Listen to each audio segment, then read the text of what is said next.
સુરતના મહિલા આરએફઓને માથામાં ગોળી વાગી શંકાસ્પદ હાલતમાં કારમાંથી સોનલ ગોસ્વામી મળી આવ્યા। નોંધ્ય છે કે આરએફઓ ઓફિસર પતિ સાથે તેમનો વિવાદ પણ ચાલી રહ્યો છે।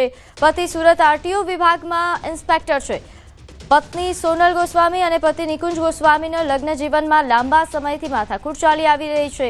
1 વર્ષ પહેલા પત્નીએ પતિ નિકુંજ ગોસ્વામીને સ્ત્રી સાથે પકડી પાડવાનો મામલો પોલીસ મથકે પહોંચ્યો હતો। બંનેના લગ્ન જીવનમાં છેલ્લા 2 વર્ષથી ચાલી રહેલા ઝઘડાને લઈને બંને અલગ રહે છે। સોનલ ગોસ્વામીને ગોળી વાગ્યા બાદ પતિનો મોબાઈલ સ્વિચ ઓફ મળી આવ્યો હતો। ઘટનામાં પતિ પર શંકા જતા પોલીસે પતિ નિકુંજની શોધખોળ શરૂ કરી છે। પતિ પત્નીના લગ્ન જીવનમાં છેલ્લા 2 વર્ષથી એકબીજાથી છૂટા થવા માટે કોર્ટ કેસ પણ ચાલી રહ્યા છે। હાલ સોનલ ગોસ્વામી જે શહેરની પીવી સવાણી હોસ્પિટલમાં સારવાર હેઠળ છે। તેમના માથાના ભાગે સર્જરી કરવામાં આવી રહી છે તો માથાના ભાગેથી બુલેટ નીકળતા તબીબોએ પોલીસને પણ જાણ કરી। હાલ સોનલ સોલંકીની હાલત ગંભીર હાલતમાં છે। ફરજ પરના તબીબે સોનલ સોલંકીની હાલત જોતા 48 કલાક ઓબ્ઝર્વેશનમાં રાખ્યા છે। તેઓ બેભાન હાલતમાં હોય ત્યારે ભાનમાં આવશે ત્યારે આખી ઘટના શું હતી તે બાબત પરથી રહસ્ય બહાર આવશે। ન્યૂઝ 18 ગુજરાતીની ટીમે જોખા ખાતે સોનલબેન સોલંકીના પરિવારની પણ મુલાકાત કરી તો પરિવારના સભ્યોએ આ બાબતે કશું બોલવા જ તૈયાર નથી। કે જે જોખાવાવ રોડ છે ત્યાં એક ઝાડ સાથે ગાડી ટકરાઈ અને એક્સિડન્ટ થયેલો છે। એટલે પોલીસ જે હોસ્પિટલથી વર્દી મળી હતી કામરેજ ખાતે ત્યાં પહોંચેલા અને ત્યારબાદ જે એક્સિડન્ટ થયું હતું એ સોનલબેન સોલંકી જે આરએફઓ તરીકે ફરજ બજાવે છે એમને શિફ્ટ સુરત સિટીમાં કરવામાં આવ્યા હતા। ત્યારબાદ ત્યાંથી મેસેજ મળતા પોલીસ ત્યાં પહોંચેલી અને જ્યારે ડૉક્ટરે આગળની કાર્યવાહી ચાલુ કરી ત્યારે ડૉક્ટરને અંદાજ આવ્યો કે કંઈક શંકાસ્પદ છે અને એમના માથામાંથી બુલેટ મળેલી છે। એટલે તાત્કાલિક ડૉક્ટરે પોલીસને તમામ વિગતો જણાવી।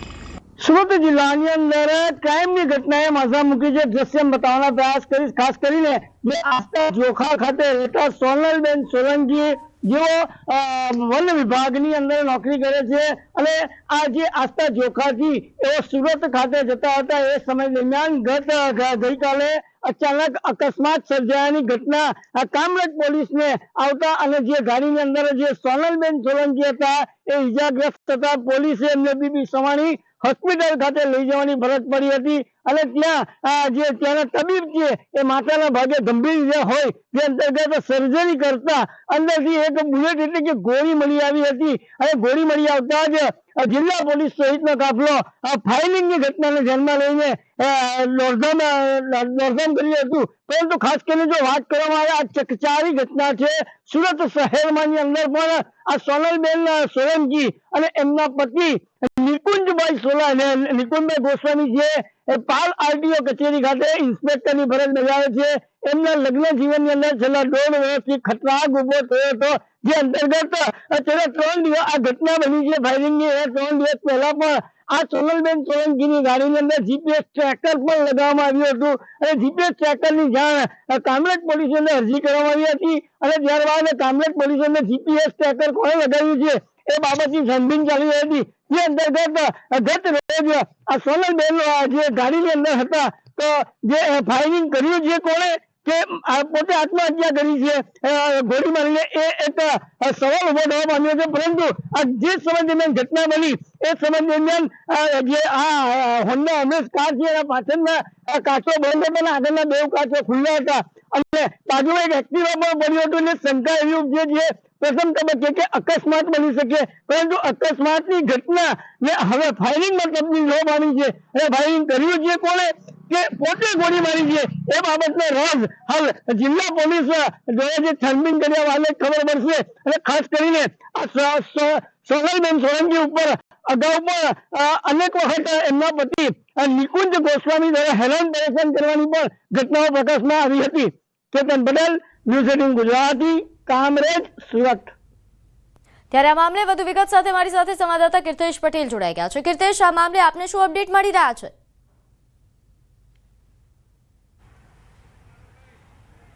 બિલકુલ ગઈકાલે કામરેજ ખાતે જે પ્રકારે સુરતના આરએફઓ પર ફાયરિંગની ઘટના સામે આવી છે તેને લઈને તંત્ર દોડતું થયું છે।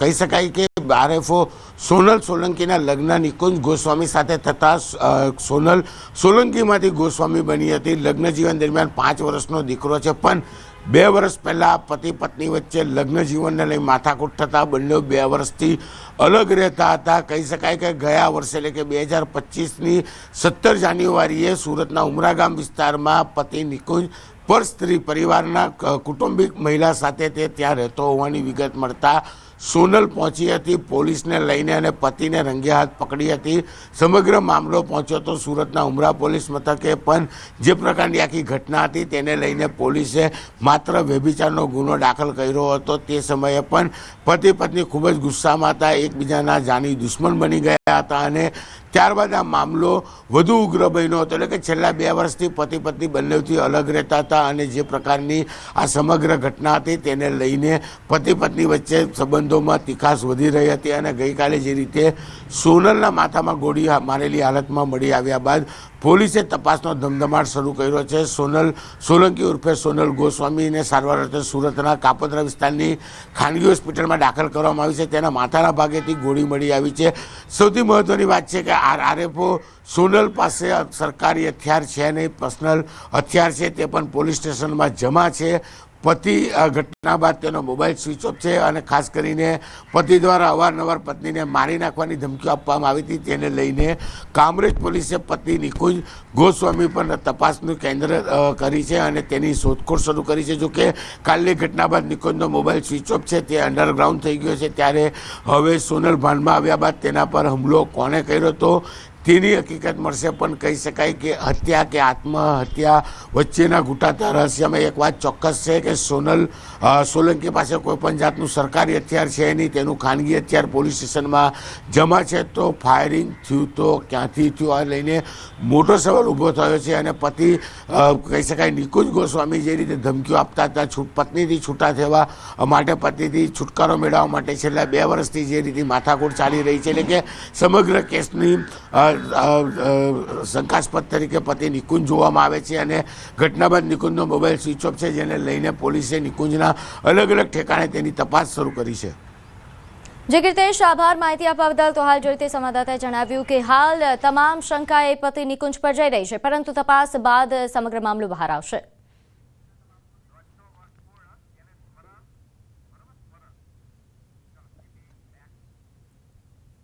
તો હવે આગળ વાત વંદે માતરમના 150 વર્ષની ઉજવણી. અમદાવાદ જિલ્લાના કલેક્ટર કચેરી સહિતની સરકારી કચેરીઓમાં આ ઉજવણીનો સ્મરણ પર્વ ઉજવાઈ રહ્યો છે. તો નોંધનીય છે કે અમદાવાદ જિલ્લામાં કલેક્ટર કચેરી સહિત સરકારી કચેરીઓમાં આજે વંદે માતરમના સ્મરણ પર્વની ઉજવણી કરવામાં આવી રહી છે. નોંધનીય છે કે વંદે માતરમ ગીતને 150 વર્ષ પૂર્ણ થતાં આ પર્વનું આયોજન કરવામાં આવ્યું છે. મુખ્યમંત્રી પણ કાર્યક્રમમાં ઉપસ્થિત.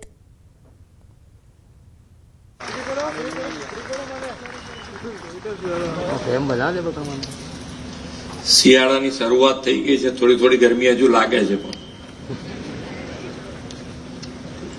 પણ સારું છે કે પ્રતિજ્ઞા આપી છે એનો ઉપયોગ થઈ રહ્યો છે.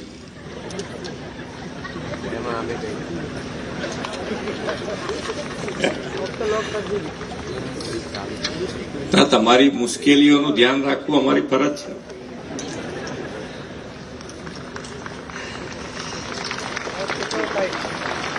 રાજ્ય કક્ષાના વંદે માતરમ એટ 150 કાર્યક્રમમાં આપણી સૌની સાથે મંચ ઉપર ઉપસ્થિત ગુજરાત વિધાનસભાના અધ્યક્ષ શ્રી શંકરભાઈ ચૌધરી, મારા સાથી મંત્રી શ્રી કાંતિભાઈ અમૃતિયા, મારા સાથી ધારાસભ્ય શ્રીમતી રીટાબેન પટેલ, મુખ્ય સચિવ શ્રી M.K. દાસ, અમારા મુખ્ય સલાહકાર શ્રી હસમુખભાઈ અઢિયા, અધિક મુખ્ય સચિવ શ્રી S.J. હૈદર, અધિક મુખ્ય સચિવ ડોક્ટર અંજુ શર્મા, સચિવ શ્રી અશ્વિની કુમાર, આમંત્રિત સર્વે મહાનુભાવ, પ્રેસ મીડિયાના મિત્રો, સૌને મારા નમસ્કાર. દેશભક્તિનો અભૂતપૂર્વ માહોલ દેશભરમાં જાગ્યો છે. વિશ્વ નેતા અને યશસ્વી વડાપ્રધાન શ્રી નરેન્દ્રભાઈ મોદીના નેતૃત્વમાં રાષ્ટ્ર પ્રથમનો ભાવ ઉજાગર કરતા ઉત્સવો આ વર્ષમાં ઉજવાઈ રહ્યા છે.